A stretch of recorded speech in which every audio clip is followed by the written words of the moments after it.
Giovanna danse dans la rue au rythme d'une batteria. Le carnaval approche à grands pas et Giovanna se prépare pour le grand jour. Elle ne défilera pas aux côtés des 100 000 personnes, mais elle sera pourtant une pionnière.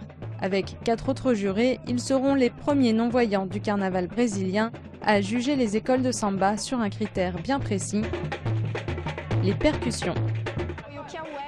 Ce que l'Union des écoles de samba de la ville voulait montrer, c'est que le carnaval est surtout une fête de la diversité et que nous, tous avec un handicap visuel ou non, étant différents ou non, nous pouvions vivre en harmonie et comme dans une école de samba, en harmonie et en rythme.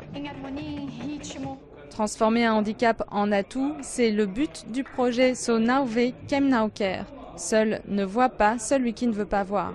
Une initiative lancée par l'Union des écoles de samba de São Paulo et soutenue par la ville. L'idée, faire du carnaval brésilien un moment d'intégration sociale. Scientifiquement, il a été prouvé qu'en absence de vision, l'audition est beaucoup plus sensible.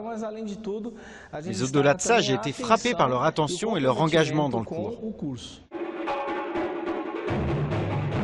Pratique des percussions, capacité à reconnaître les bons rythmes et cours de théorie, ces experts non-voyants ont appris toutes les techniques d'évaluation qui seront utilisées par le très rigoureux jury du carnaval de São Paulo.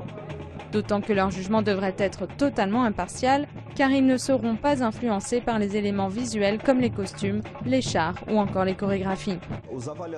Les jurés doivent aimer la musique, ils doivent aimer la samba et avoir la samba qui coule dans leur sang. À travers cette expérience, j'ai beaucoup appris à écouter. Non seulement une batterie d'une école de samba que j'irai évaluer, mais aussi à m'écouter. Autre nouveauté cette année, des danseurs non-voyants vont défiler. Une initiative qui donnera peut-être des idées à d'autres villes pour un carnaval ouvert à tous.